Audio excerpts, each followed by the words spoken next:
Nah, mengapa Kainama tidak ada di sana? Karena Kainama tidak mendapat informasi. Kainama mencari informasi itu, tetapi tidak dapat. Dan Allah menenangkan hati Kainama bersama seluruh tuan guru dengan informasi dari Ustadz Iwan di Arimatea.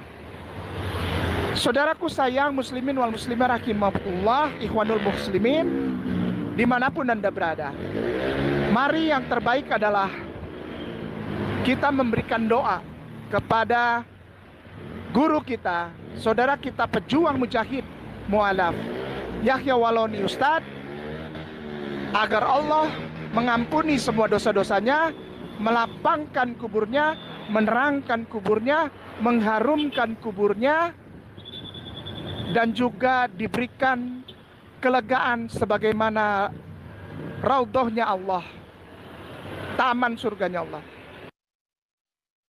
Aroma kematian kami dicaci maki oleh kafirun wal munafik. Nggak apa-apa. Tapi jangan sampai kematian kami dicaci maki oleh orang-orang yang takwa. Kalau kami dicaci maki oleh orang-orang munafik, maka kematian kami adalah husnul khotimah. Itu keyakinan. Pendeta panggil ke depan ayah ibu saya, kami baptis engkau Yopi Yahya Waloni dengan nama Bapa, Anak dan Roh Kudus. Roh Kudus. Dengan nama Bapa, Anak dan Roh Kudus. Roh Kudus.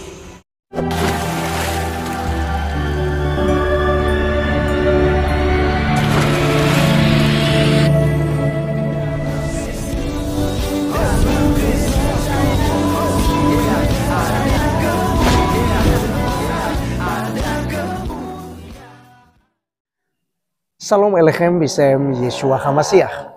Salam damai sejahtera dalam nama Tuhan Yesus Kristus untuk kita semua. Teman-teman sekalian, pada kesempatan kali ini kita akan membahas mengenai Ustadz Ahmad Kainama yang sudah mulai ketar-ketir dan berkomentar terkait tentang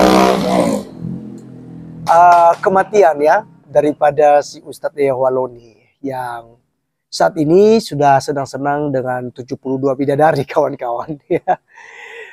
Menikmati 72 bidadari itu bukan suatu yang gampang, kawan-kawan saya. Tapi tenang saja, karena tenaga laki-laki akan diberikan 1000 kali lipat barangkali, begitu ya.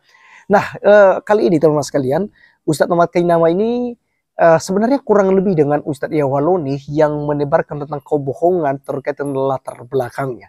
Kalau Yahya Waloni mengaku sebagai pendeta di GKI Papua selama 16 tahun, dia mengaku sebagai rektor, dia juga mengaku sebagai orang yang mempendetakan para pendeta. Bahkan tidak ada bukti juga sebagai pendeta dia sehingga ditolak di GKI Papua.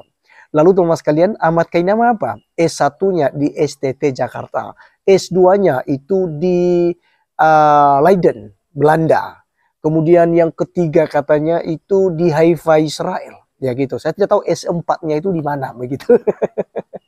Ya, jadi sudah mulai ketar-ketir mereka ini teman-teman sekalian, termasuk Ustadz Ahmad Kainama ini. Dan tentu kebohongan-kebohongan yang mereka sudah sampaikan ini sudah mendarah daging di dalam umat Islam teman-teman sekalian, yang pro dengan mereka tentunya, karena ada juga umat Islam yang tidak pro dengan mereka ini. Karena seharusnya mu'alaf itu belajar Islam dengan baik, bukan justru menjadi pengajar, kawan-kawan sekalian, sehingga mereka menyesatkan banyak orang. Ini sangat menarik sekali teman-teman sekalian.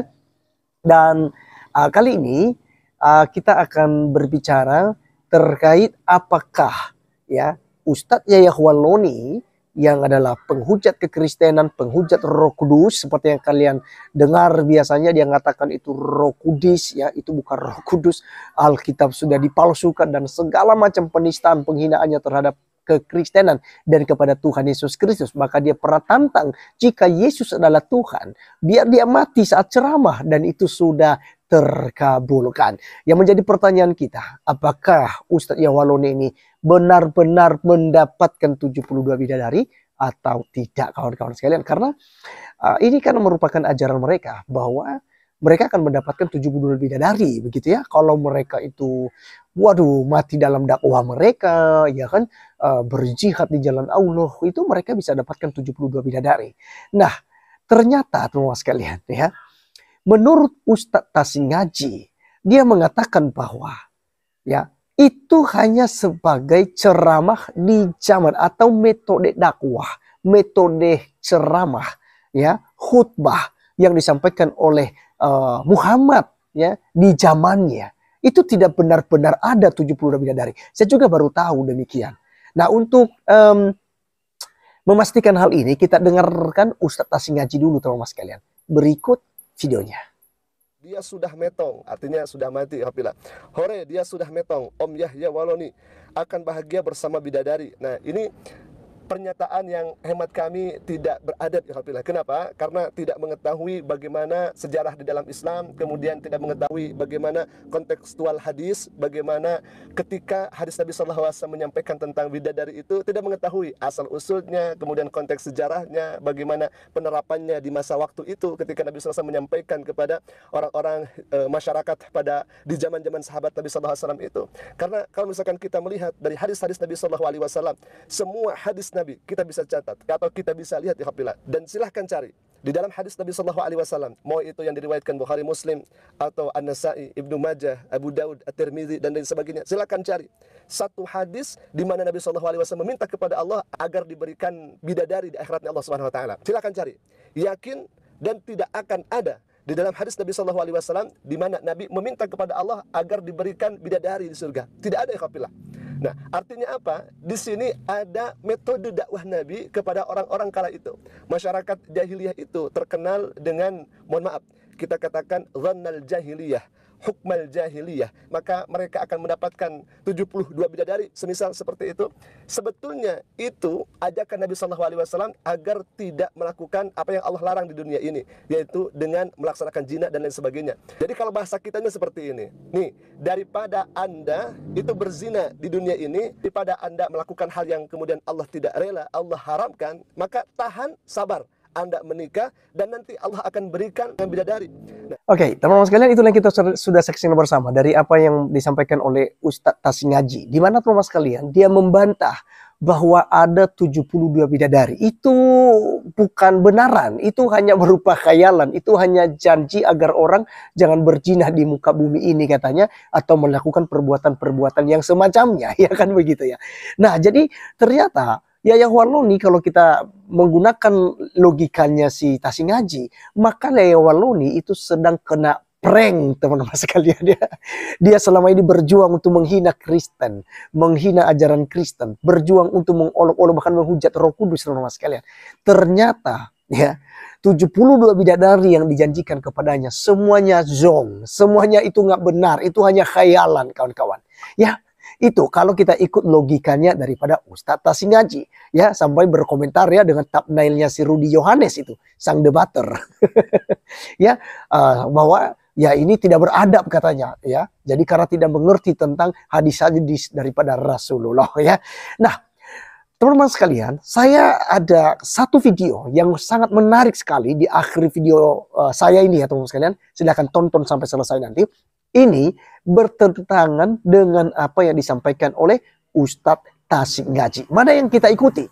Ya, apakah Ustadz yang berbicara ya di akhir video ini nanti yang mengatakan bahwa di surga itu ada pesta seks. Di surga itu ada pesta seks. Suatu kenikmatan surga katanya adalah pesta seks. Nah, teman-teman sekalian, ini menarik sekali ya untuk membandingkan apa yang disampaikan oleh Ustadz Tasin Ngaji, ya.